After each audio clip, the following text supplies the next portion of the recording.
Hi, my name is Patrick Mathern. I'm the president of SpendLogic, and welcome to today's live stream event. So if you're not familiar with us, SpendLogic provides tools and services and training related to procurement compliance, basically. You see a list of things on the screen that we focus on. So it's mainly working with federal contractors, both primes and subs, to help them with their procurement compliance issues. So today I want to get started, and it's going to be a little bit longer than usual, I feel like.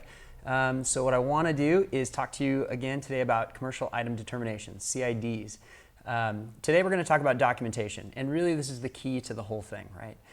In the past week, we saw an RFI come out from the CIG. So RFI, request for information, from the commercial item group. And the CIG, as you'll recall, is a group within the DCMA, the Defense Contract Management Agency.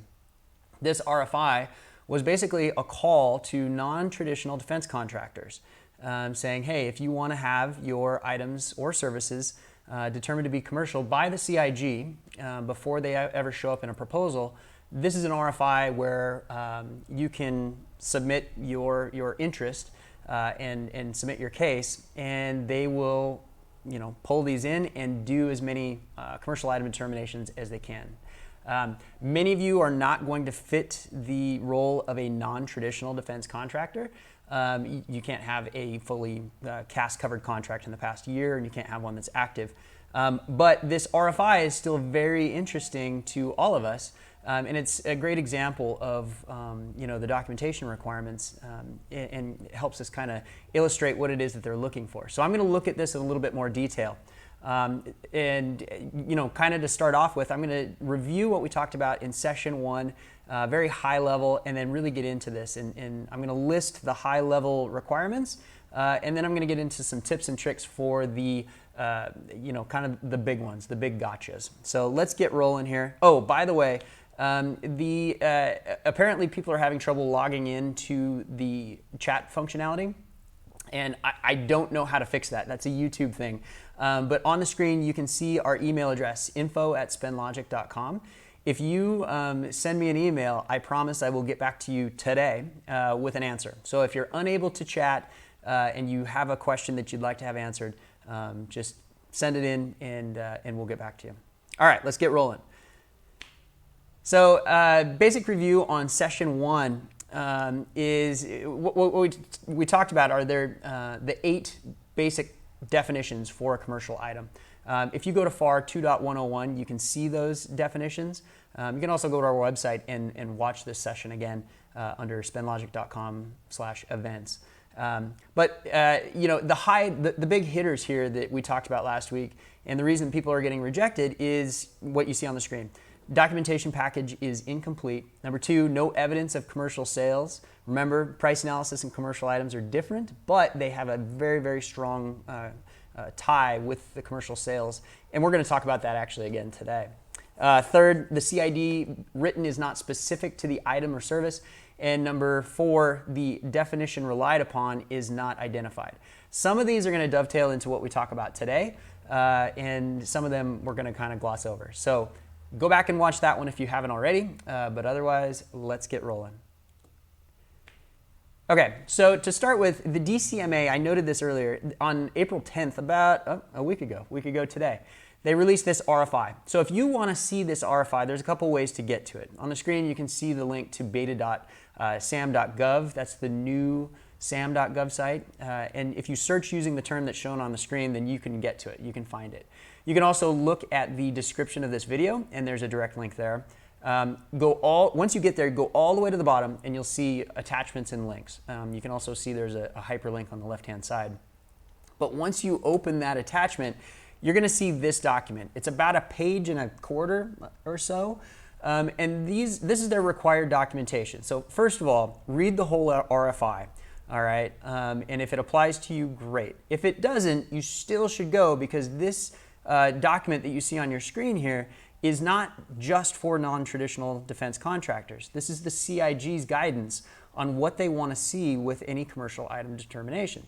So whether you're submitting these to the DCMA, the CIG, or you're just reviewing your subcontractors and you need to train your subcontractors, or you're submitting to a prime, whatever the case is, if you're dealing with commercial items, this is a great list to be paying attention to. I'm not going to go through this in great detail, but what I'm going to do is pull out the big pieces. And I should also say that the rest of this video, when I talk about things, it's my paraphrasing, okay, of this document. You want to go back to this source document and see it for yourselves. If you have questions on how to implement some of these things, then definitely reach out to us and we can help. This is what we do every day. We'd be more than happy to help you out with this. Okay, so the highlights of that document, okay, these, you're going to hear an echo of what we talked about last week. They need to see definition relied upon. So you got to, and by the way, I'm going to go into more detail on each of these in the following slides here. They want to see the definition that you're talking about. They want to see evidence related to that documentation. Seems obvious, right? They want to see proof of commercial sales, okay? That's a big one, all right? We've talked about it. There should be a separation between the commercial item and the price analysis, but there is this tie, and we'll get into that. But also there's more of a discussion on that from last week, so check that one out. Do a side-by-side comparison. Provide a copy of the proposal if appropriate. It's not always needed, but if you have it and it's appropriate, then go ahead and include it. And also provide a point of contact. So they need to know who they're going to reach out to. So very high level. All right, let's start out with some tips and tricks here. First and foremost, okay, you have to realize that these are folks, the reviewers that are going to be looking at this at the DCMA. Even if you're sending it to the DCMA or you're a sub that's sending it to a prime, you have to assume they know nothing about your product, okay? They've never seen it. They don't know what it does. And by the way, just like the rest of us, their desk is completely overloaded with other projects and other packages that they need to review. So for them, this last point is key. It's easier to reject than it is to accept, okay? And this holds true across the board. So there's some risk aversion, especially within the government, on commercial items. And it has to do with this idea that once it's declared a commercial item, it's really hard to remove that and to call it and to say that it's not a commercial item. There's lots of work that needs to be done on that. So from their perspective, if something's missing or they don't understand or something just doesn't make sense, then they're going to reject it, all right? You're going to have to start all over again. So by and large, this is the most important key piece of the puzzle here. Figure that they know nothing about this, and so write it for a 10-year-old, okay? Write it super simply. Next, also assume that they're not going to ask any questions, okay? You got to go into this assuming you get one shot. Now, there are cases where they will ask you questions, all right, and they will clarify, but it all depends on the person. It all depends on the day. It all depends on, you know, these subjective assumptions. So be as objective and complete as possible. Don't assume they're going to know something. Don't assume that, oh, it logically makes sense. You know, if I said this, then they can use logic to assume this other piece. Don't assume that at all because they won't make that assumption. Err on the side of over-divulging, all right? Don't hold anything back. You know, don't keep your cards close to your chest. State your case and make it as clear as possible and give them everything you possibly can. This may be your only chance. And last, focus. This is very important. Some companies have policies and procedures in place that say we're going to show as many ways that we are a commercial item as possible. So they'll go through and they'll provide documentation that covers multiple portions of the definition.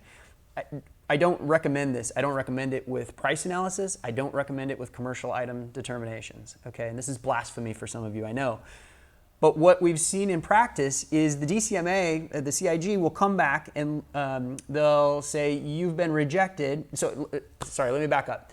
Let's assume that you went in with multiple definitions, okay? And you said, okay, I'm going to define it commercially by this, this, and this, okay? And rather than just focusing on one. Well, the reason that you're probably doing that is because they're not all that strong, okay? You got to pick your strongest one. What happens in practice is the DCMA looks at the weakest one and then fails it based on that and just totally doesn't look at this other stuff, okay? And I know we have folks within the DCMA that are watching this and they're saying, oh, we don't do that. I've seen it, all right? I've experienced it. It's happened both in price analysis and in commercial item determinations. Your best bet is to find your strongest case and stick with it and go with that to the end, all right? Okay, so on that list, I'm going to go through a couple of these. I'm not going to hit all of them, but number one, definition relied upon, okay? This is a pretty simple one. You go to the FAR, you figure out within FAR 2.101 where, which portion of the definition for a commercial item or a commercial service you're going to be relying upon, and you need to specifically state that in your documentation, okay? Write out the specific definition and then address every fragment of that definition and that you're going to be providing support for. On the screen, you can see an example. This is the first definition. You can call it definition 1 within 2.101. But what I've done is I've tried to break it out to the quote-unquote fragments of the definition that are applicable here. So the first fragment, any item other than real property.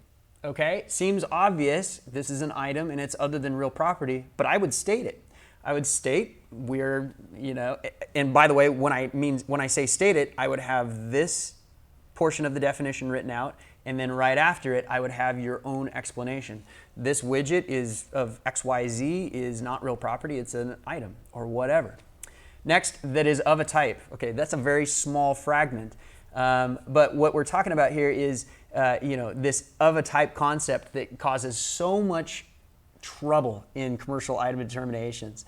If what you're doing is not of a type determination or assertion, if you're actually saying this is the actual commercial item, state it up front, okay? This item is not of a type, it is the commercial item that I'm going to be talking about, that I'm going to be providing evidence for. Third, customarily used by the general public and non-governmental entities for purposes other than governmental purposes. Okay, there's a lot going on there, and I'm going to talk about this one actually in more detail on the next slide when we talk about evidence. But again, that is one fragment. And then last, you've got two choices. It's either been sold, leased, or licensed, or it's been offered for sale, lease, or license. So every single fragment needs to be discussed and talked about. Let's see.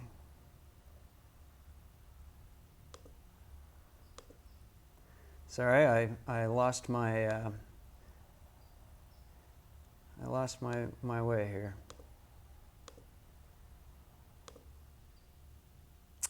Okay. There we go. Sorry, lost my place for a second.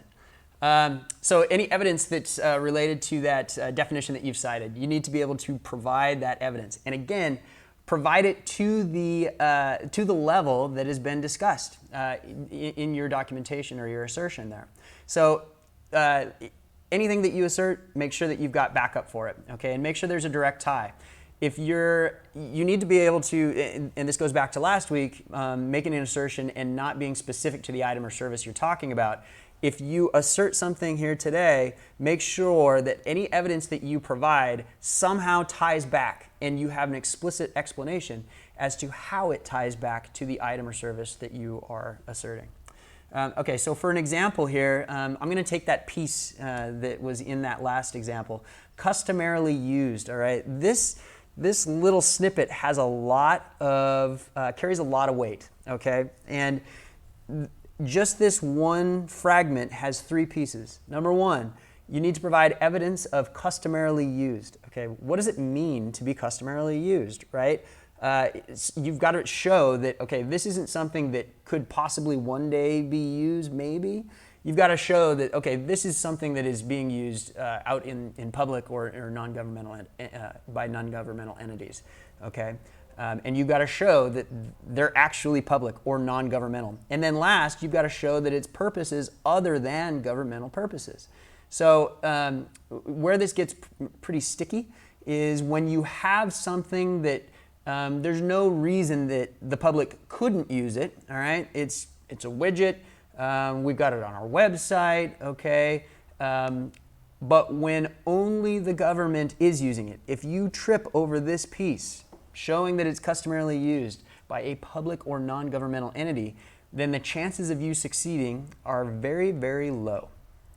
Why is this, you ask? Well, it gets to this next point. Proof of commercial sales, okay? If you can't tie in commercial sales, you will not be successful, okay? Again, if you roll back to this last portion of the definition, you made the case. This is customarily used by non-governmental entities or the public, and it's used for purposes that are not governmental purposes. You can't say that if you can't show that, and I'm speaking to you, based on the perspective of the DCMA, the CIG. If you're unable to show me evidence of commercial sales, then I'm not going to be able to make the case that this is used customarily by non-governmental entities for non-governmental purposes. Do you see how the tie works there? It's really, really important that you're able to show that commercial sales or evidence of commercial sales, okay? Or show, really what you have to show is a marketplace. There has to be some tie to market forces at play on the price. Otherwise, it's going to fail. That's just every time that I've worked on one of these, and every conversation I've had with the DCMA CIG, that is, in a nutshell, just how it goes. All right. Let's see, side-by-side comparison. Okay, if you are making the case for a quote-unquote of a type item, okay, this is especially important, and it's important anytime you can do this. So if you have if you are asserting something that is commercial, okay, and it is truly commercial, you've got it on your website, it's bought and sold every day, government, public, industry, whatever, doesn't matter. Be prepared to just show this is the part number and this is the item that I'm offering on my website that I can show there are commercial sales for, and next to it, here's what I'm offering you, and by the way, they are exactly the same, down to the part number, down to the color, whatever. Now, if it's of a type, let's say I'm selling something that is, okay, it's not exactly, okay, but it's really, really close. The side-by-side comparison becomes very, very important. And what you do is you say, okay, here's my commercial item. This is what's bought and sold every single day, okay, on the left-hand side or whatever. And then you go down and you show the item that is quote-unquote of a type right next to it. And you hit the high points, all right? Show how they're similar, all right? That's extremely important. Need to know how similar they are. And then number two, you got to show the differences, all right?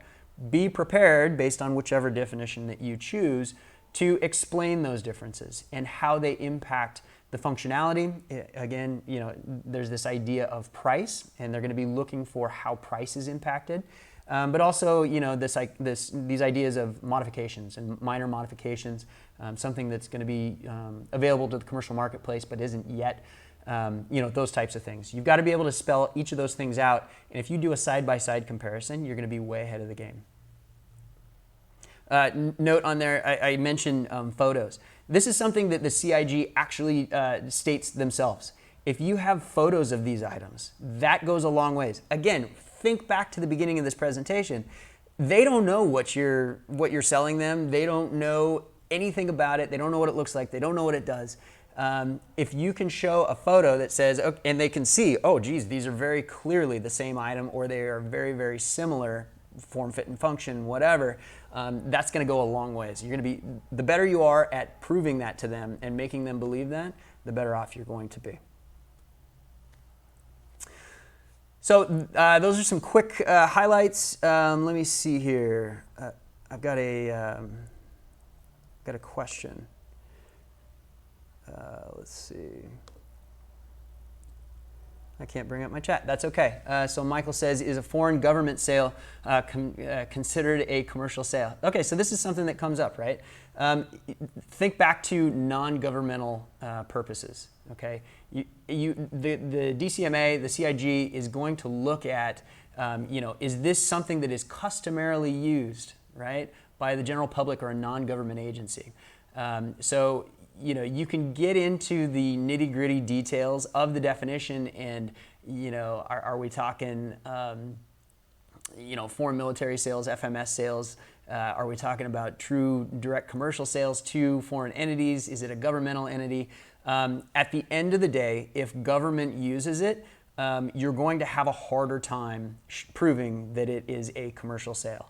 One of the biggest things that weighs into this, and this is a struggle, right, for everybody that deals with commercial items, is the idea that how price figures into this. Okay, what the government is doing at the end of the day, and I know I said that a lot here. At the end of the day, everything is at the end of the day. You can tell I live for that. But what the government is doing is they're making sure that their bases are covered. Once something is determined commercial, all right, it's exempt from TINA. So one of the biggest things that they have to do is make sure that they have their bases covered. They have to be able to determine that there is an active, and that's a key too, an active commercial marketplace for this item where it is bought and sold, and they can go back and trace and make determinations related to price. Again, if they're not able to do that, then that implies that it is not customarily used by the general public for non-governmental purposes. There's that tie there that has to be there, and it can't be broken. If it's broken, then they're not going to be very likely to accept your determination of commerciality. I hope that answers your question. Again, we got the feedback last week that not everybody was able to provide their questions via the chat box. Go ahead and write to us at info@spendlogic.com and we'll get that out to you. We'll get answers out to you today. So additional training and resources there on your screen. Again, reach out to us at SpendLogic. If you haven't gone to WIFCON or the NCMA Collaborate websites, I encourage you to do so. Reach out to us if you have any questions. Over the past couple of weeks, it's been great. Some folks, actually quite a few folks, have come to us and asked questions related to the topics that we had that day that maybe weren't covered in the training or were just related to procurement compliance or CPSR compliance. And we've been able to give them some really great feedback in my opinion, because I guess we provided it. But they've been very complimentary and grateful for that. So feel free to reach out to us anytime. Especially, like I said, with today, CIDs, if you have issues with that, reach out, and we do those as a service too. So thank you very much for participating today. We're going to have another one, session 3 of 3 next week, and we're going to be really getting into that of a type discussion because that's really where people fall down quite a bit. So check out our website, spendlogic.com/events, and you can see all of our upcoming webcasts. From there, you can also send yourself a reminder and set up your calendar for every Friday at 10 a.m. Pacific, 1 p.m. Eastern Time. Thanks again, and I look forward to seeing you again soon.